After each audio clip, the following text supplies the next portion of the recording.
Ladies, what intrigues you the most about men? Can be NSFW or normal? Does it float? How flexible the penis is when soft. You can literally just fling that ht around for flaccid fun. Yeah, but the fun lasts like 4 seconds before we enter well now that I'm here I have to jerk off territory. That balls just move. Without the thought of it. It just reacts to things. Edit. My most upvoted comment is about balls. I have watched a ball sack move and agree with you, it's so odd. I compare it to watching a lava lamp. When I married my husband, he told me that when he got his wedding band, the men's section was barely a corner at the jeweler.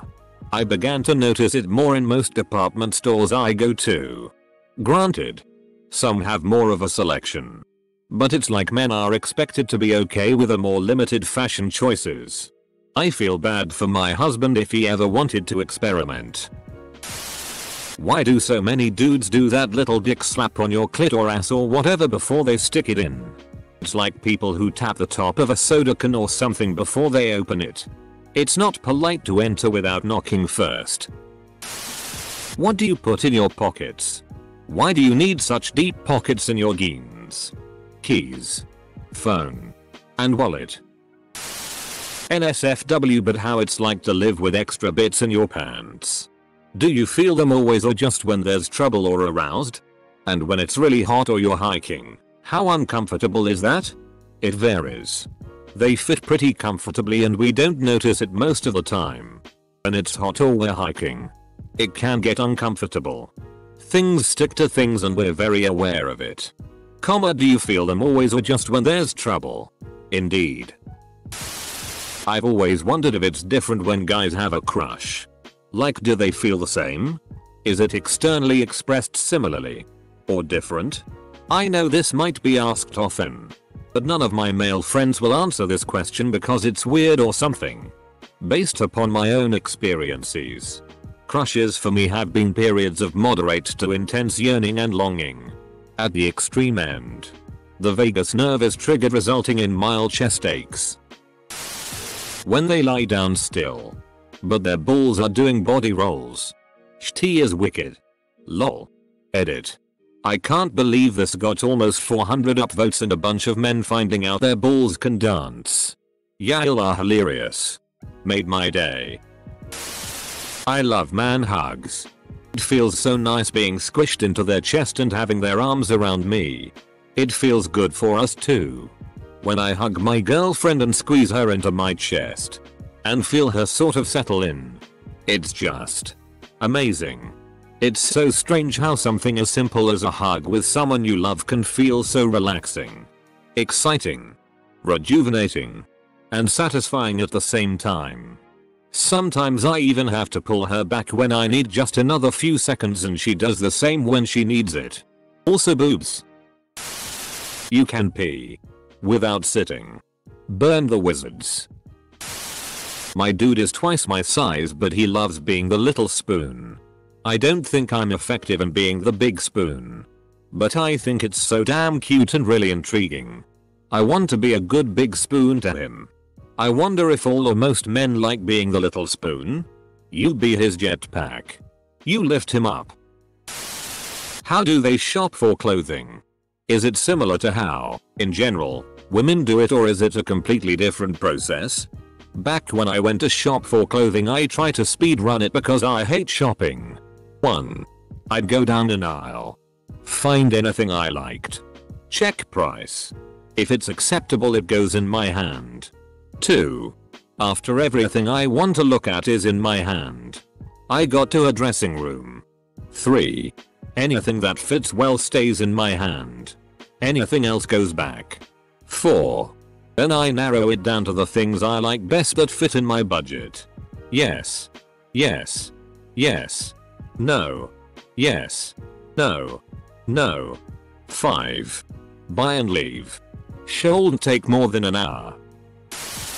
Their voices, I just find their voices absolutely fascinating. Plus how strong men are. I can't pick up y'all but you can throw me in the air like it's nothing even though I'm fat af like WTF lol. How guys adjust themselves. Legit sticking their hands in their pants and adjusting, and do it so casually like they don't even realize they're doing it. We don't realize. After a lifetime of adjusting, you get on autopilot. That shit is extremely uncomfortable and demands immediate attention. Helicopter. You have to have the right temp. Otherwise the boys want to join in and that would be painful. How chill they can be in certain situations, while in my case I feel like I'm always overthinking and my brain keeps buzzing all the time.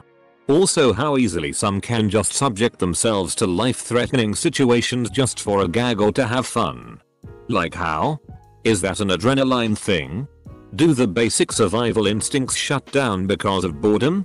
Are you talking about all of those why women live longer than men videos?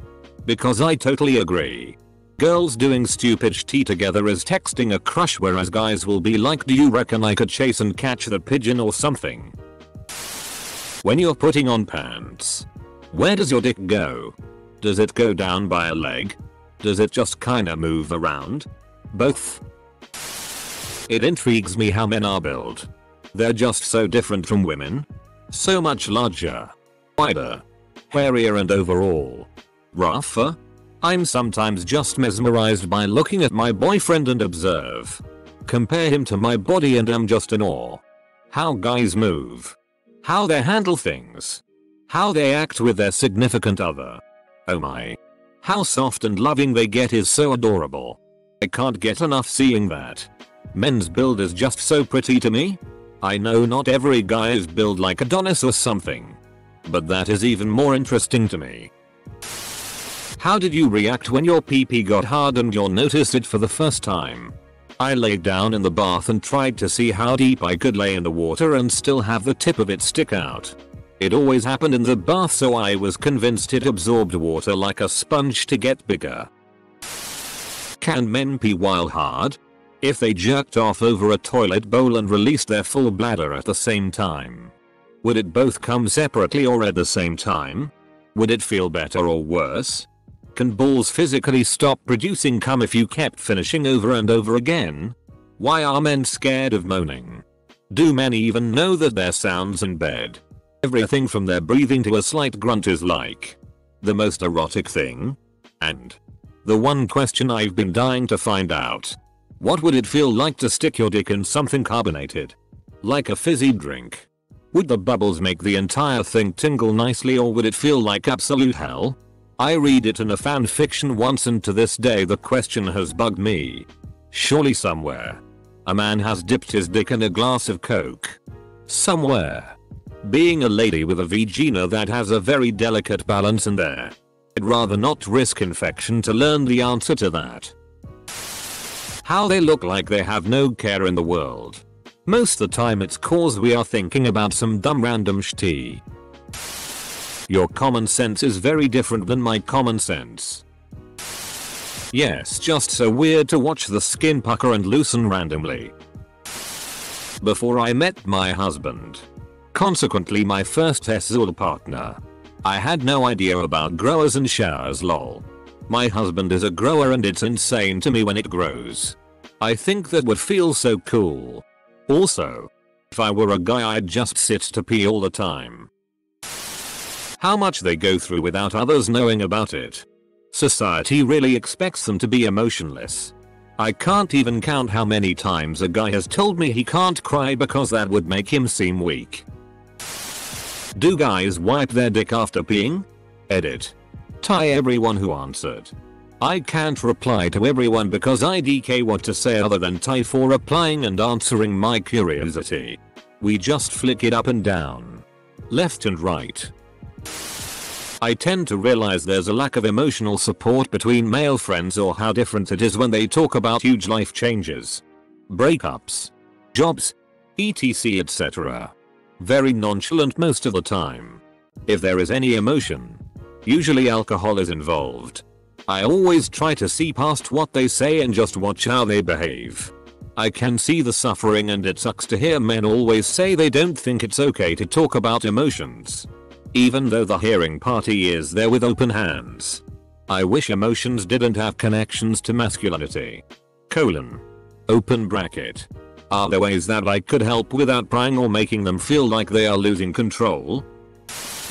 How great their skins are even with minimal use of skincare products. Beautiful brows as well and really long eyelashes. Why and how nice it must be to manspread without fear or shame. How men avoid sitting on their testicles. How do they position when riding a bicycle? The male bike seats are small for this reason. We stick the longer section under the gooch spot between the balls and the arsehole, causing the rounder section to fit under our asses quite nicely. Body hair. I love body hair. Chest hair. Belly hair. Even back hair. My men have to have big beards, hairy underarms, and a hair chest and belly. Obviously a bush of pubes. It's my favorite thing on a man. I love nothing more than to snuggle up naked with a hairy man. I've never understood how women could be attracted to dudes who look like the missing link. You're really out here. Going on walks. Without pepper spray. I was just talking to my GF and her friend about how many little things about men's behavior versus women's behavior is driven by fear. Her friend accused men of being rude because we don't wait for our friends outside of a restaurant bathroom if we finish first. I asked her why we would do something like this and literally everything she could list was something along the lines of being sexually harassed or assaulted. I was like, well, that's not really an issue for us, so we just meet back at the table. Tons of other things too though. Where they park. Where they go to have drinks. How they drink. How they set up their social media and phones. What car they drive. Where they live. Who they're polite to. What pet they have. It just seems like so many things make me want to say, why are you letting fear take over your life? Then I realize I don't have to fear half of the human population. Pretty much only people with guns and knives when I'm not at home. The way they think. It's very intriguing that most men don't give a FCK about the important stuff. Their attention is focused on the most vague things, yet they support and stand up to situations when it calls for it. It's like they have portions of brain allocated to being in the present. Most women, including me, would lose cool and then get back to matter at hand. Men get to matter at hand, resolve it, and then lose their cool. It's almost funny. How they don't overthink stuff. While me and other women just overthink a simple text message on WhatsApp or Discord. Men just don't give a FCK. It's very intriguing. We do. How they can make us stupid, like them, and not realize it. Putting aside the whole thing, if you like them, tell them. How do they not realize that we like them and hang on to every word? Men don't pick up on hints or signals. We don't communicate like that. There are other things that complicate it. We live in a society where women like to be coy. Some of them, not all, like to have men chase them for a bit and earn it. But the consequences for men reading that wrong are dire. Pursuing too hard when advances aren't wanted is creepy. You can end up in legal trouble if you read it wrong. It's hard for men to walk that fine line when we can't read the signals well. So most men just don't play that game. Their audacity. Telling me they have a big fat cock and then pulling out a thumb. Sometimes you get sold a lemon. Buyer beware. Take it for a test drive anyway. Obsessing over PRN. Paying for fake rip-off PRN or conversion. I lean sometimes in like, do you have no sense in your head? Begging cam girls for attention pathetically and getting screwed out of $65 time and time again. Go 20 plus years and receive little no attention from the opposite sex. At that point, even an illusion of intimacy with another person is better than nothing at all. I mean, it's kinda of addicting for us when it comes to PRN, right? Intrigues?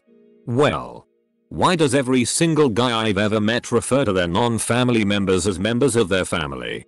They say their friends are their dads or brothers. Whenever a friend is moaning, they call them mom. And even gay guys refer to others as sisters. I'm not sure if this is a male exclusive thing. But I don't know a boy that doesn't do this and a girl that does. I've heard plenty of women call their friends sisters. Calling a friend a brother is just a high form of respect, I think.